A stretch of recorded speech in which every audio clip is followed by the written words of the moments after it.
যারা জীবনে অন্তত একটা বাড়ি করে মরতে চান, আজকের এই ভিডিওটা তাদের জন্য।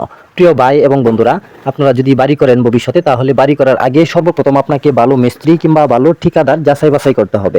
ভালো করে যাচাই বাছাই করে তারপর সেই মিস্ত্রি কিংবা ঠিকাদারকে আপনার কাজটা দেন, তাহলে আপনার কাজটা সুন্দরভাবে তৈরি হবে। অন্যথায় কিন্তু আপনার কাজটা সুন্দরভাবে তৈরি হবে না, অনেক জায়জামেলা হয়ে যাবে। প্রিয় বন্ধুরা, আর বিশেষ করে কাজের যে ন্যায্য মূল্য আছে, আপনি চেষ্টা করবেন সেই ন্যায্য মূল্য দিয়ে কাজটা করানোর জন্য। অনেকেই আছে মিস্ত্রি কিংবা ঠিকাদারকে ঠকানোর চেষ্টা করে। আপনি যদি অন্যকে ঠকান, তাহলে আল্লাহ আপনাকে ঠকাবে এবং মিস্ত্রিও আপনাকে ঠকাতে পারে, ঠকানোর সম্ভাবনা থাকে। অনেক মিস্ত্রি এবং ঠিকাদার আছে বদমাইশ, যারা মালিক যদি উল্টাপাল্টা করে, তাহলে বিপরীতে তারাও মালিকের সাথে কাজ নিয়ে উল্টাপাল্টা করে। সুতরাং এই বিষয়টা একটু নজর রাখবেন, এই বিষয়টাতে বি কেয়ারফুল।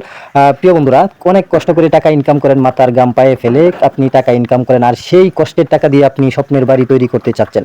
আপনার স্বপ্নের সেই বাড়িটা বাস্তবে তখনই রূপান্তরিত হবে যখন একজন ভালো মিস্ত্রি কিংবা ঠিকাদারকে কাজ দিবেন। অন্যথায় কিন্তু আপনার স্বপ্নের বাড়ি স্বপ্নেই রয়ে যাবে, বাস্তবে রূপান্তরিত হবে না। প্রিয় দেশ এবং প্রবাসী ভাই ও বোনেরা, যারা আমাদেরকে দিয়ে কাজ করাতে চান, আমরা সারা বাংলাদেশেই কাজ করি, তো আমাদের হোয়াটসঅ্যাপে যোগাযোগ করবেন কাজ করানোর জন্য। আর ভিডিওটা ভালো লাগলে লাইক কমেন্ট শেয়ার করতে ভুলবেন না। ধন্যবাদ সবাইকে। আসসালামু আলাইকুম।